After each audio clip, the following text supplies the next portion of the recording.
What's going on, guys? Welcome back, and today I am going to be bringing you yet another Star Wars book review.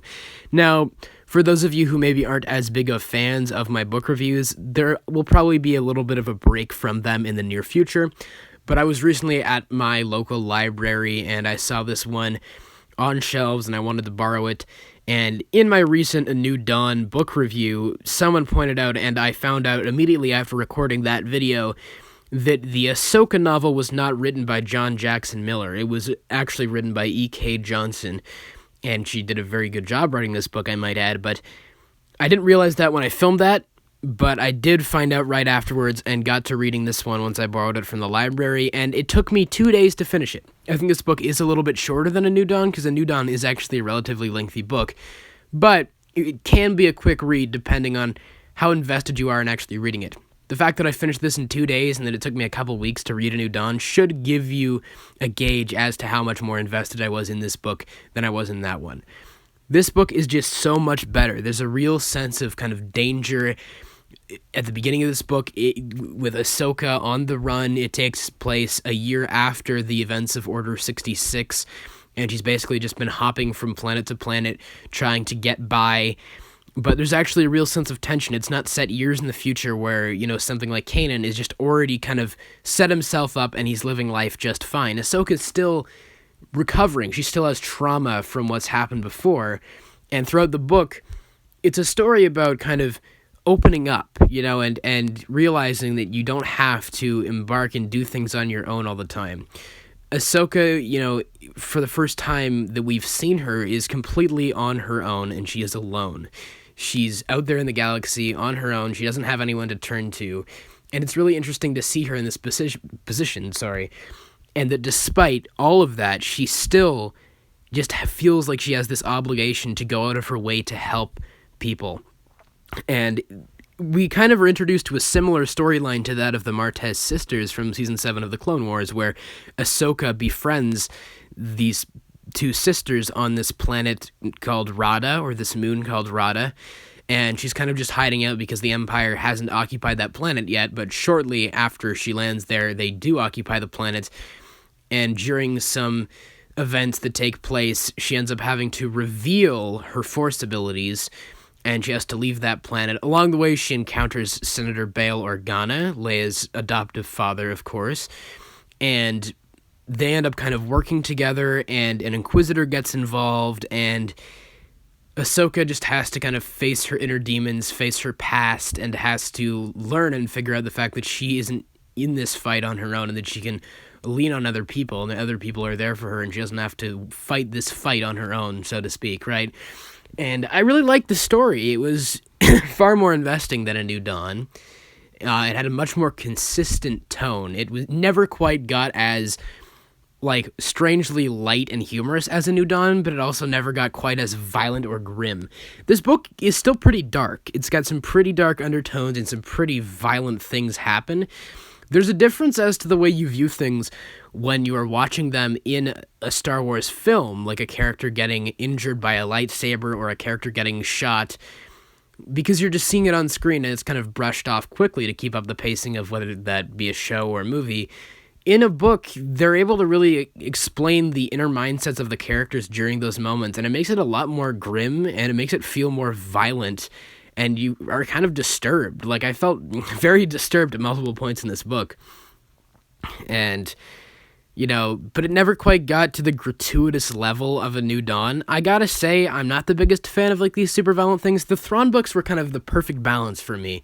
They had some pretty dark undertones, and they got to some pretty dark points at certain points, but they never got to kind of a super violent level in the way they described actions and, the deaths of people. But in these books, A New Dawn and Ahsoka, they get to some pretty violent points, and I gotta say I'm not the biggest fan of that. I don't know what these other Star Wars books are like, but I don't know if I want to read too many more of them that aren't written by Timothy Zahn. I feel like Timothy Zahn strikes a better balance than these writers. But I will say E.K Johnston does balance the tone better than John Jackson Miller did in A New Dawn. And it's just a really fun read. There are kind of some references back to the Clone Wars, and they aren't just kind of random references thrown in because it's Ahsoka living these current scenarios and thinking back on the knowledge and experiences that she had during the Clone Wars and applying that to now and how she's going to make her way through these situations. And it's very fascinating to see. And it's just a really well done story. Like, Ahsoka's arc is very profound. She stays consistent, unlike The Mandalorian, where she just kind of, like, this is the thing that I love about Ahsoka, is that she's just this pure individual who just feels like she has this sense of, this responsibility to go out of her way to help people constantly. And in The Mandalorian, she makes a promise to the Mandalorian that she will train Grogu if he helps her with her mission, and then she just cops out and then says, "Oh, I'm actually not going to help you. Just go find this planet and maybe a Jedi will show up, but there aren't that many Jedi left. Psych, bye." I'm like, that's not Ahsoka Tano. But this book gives me a kind of a refreshing... It kind of washes out the taste that The Mandalorian left in my mouth from how badly portrayed her character was there. Like, she's back to her purest form, and it's just really cool to see her struggle, we got to see her struggles in the Clone Wars show especially, but here we get to see kind of the direct aftermath of events that happened in the Clone Wars, and this book was written before the Siege of Mandalore happened and the Clone Wars Season 7 happened. So part of me wonders if Dave Filoni was inspired by it all, the story here being told between Ahsoka and these sisters, and just applied it to earlier in the timeline, because it very much feels like that. But these sisters are far more tolerable. They are actually very, they're smarter characters. They're more fun. They're more, I wouldn't say likable, but they are better written characters. Since it's in written form, you get to understand their mindsets better. And their connection to Ahsoka is really sweet, and they actually have a believable relationship, unlike the characters Trace and Rafa from the Clone Wars and Bad Batch TV shows. I just find those characters relentlessly irritating, but these characters are far better handled than that show. And it gives you insight into a survivor's perspective on Order 66 and all these kind of pieces of knowledge Ahsoka has. But as I said, it was written before the Clone Wars was finalized, so there are events there are these weird interjected chapters which I honestly feel like throw off the balance of the book, but we'll get back to that in a minute. A couple of them consist of flashbacks to the Clone Wars, the end of the war, and in one of them you see Ahsoka's duel with Maul on Mandalore, and despite her describing her lightsabers as being green, which we know of course they were blue, the whole scene is completely different. The setting is completely different. They capture Maul, but the way they capture him is completely different. And their dialogue is completely different. It's kind of similar, but it's not nearly as deep and philosophical as it was in the Clone Wars. It's more kind of sassy banter than it is them having a legitimate discussion like it was in the Clone Wars. And then there's a similar scene to that of the final scene from Clone Wars where she drops her lightsabers, and they leave it vague enough where it's Maul escaped because she had to go save Rex, which is what happened.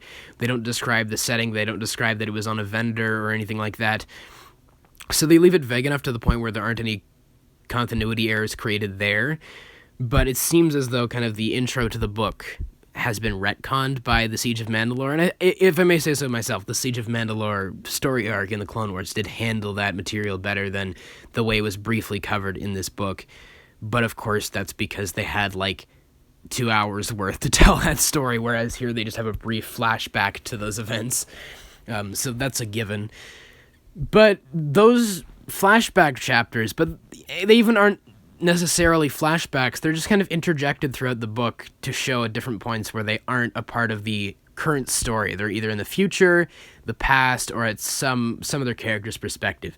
And in the middle of the book, there's a random point where it's just Obi-Wan meditating on Tatooine. I was like, wait, what the heck? Why is Obi-Wan in this book? And I thought there would be something where he senses Ahsoka's presence and then is reassured that she's alive or something.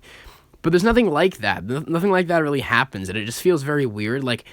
That feels like something that we'd see in an Obi-Wan book or an Obi-Wan show that's coming up, right? It doesn't feel like it matches in this book, and all these kind of chapters just feel very strange.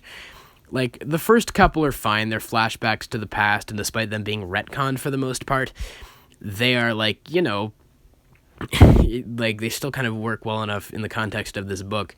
But then some of them, like when you see Obi-Wan, and some of them just feel particularly strange. Like there's one flashback to Anakin, I believe, during the Clone Wars movie where he first meets Ahsoka and Christophsis, and it takes place just before that. And I guess it works to give a perspective to Anakin's mindset during that battle, but it doesn't really connect to the narrative of the book. And where the flashbacks in the Thrawn books tie into the current narrative by setting up characters that show up in current time and elements like that, if you want to hear more elaboration, go listen to my Thrawn reviews. In this book, they don't really feel like they add to the narrative. They just feel like kind of distractions, which I found pretty weird. But, it's still really solid. Like, I still really enjoyed it. I was fully invested in it, more so than I was in A New Dawn. I finished in 2 days. It's a solid book. It's, I don't want to say it's my thing necessarily, because the Thrawn books just really connected with me on a level that neither this or A New Dawn have so far.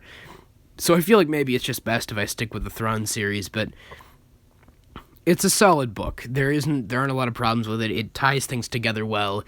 It bridges the gap between Clone Wars and Rebels pretty well, and gives some cool backstory and things like how Ahsoka actually, her white lightsabers that she has in the Rebels and the Mandalorian were actually made from the crystals of an Inquisitor's lightsaber, which she took and then purified, because they give a little bit of lore on the fact that the reason why Sith's lightsabers are red, or dark side users' lightsabers are red, is because the crystal over time has become corrupted by the dark side. And so and it's basically called like bleeding the crystal or something is the way they describe it. So that when Ahsoka takes the crystal, she purifies it, and that's why the blades are pure white. That's really cool. That's a cool little detail.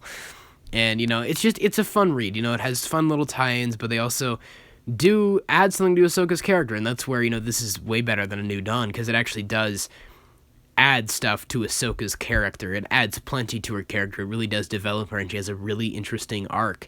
And I was invested in it. Even the side characters, Ahsoka's new friends, these sisters, far more tolerable than the Martez sisters, way better characters. It's just a fun read. It's a good book. It has a good message. It tells a good story. And I would definitely recommend it if you have time. I got pulled into it immediately, and I read through it pretty quick. I blasted through this book. So I definitely recommend this above A New Dawn. If you guys haven't read it, I'd recommend you do. So you guys, please let me know all your thoughts in the comments below. Have you read Ahsoka? Are you going to read it now? Just whatever your thoughts are, please let me know them all in the comments below. And of course, as always, I hope you guys have a great day. Take care,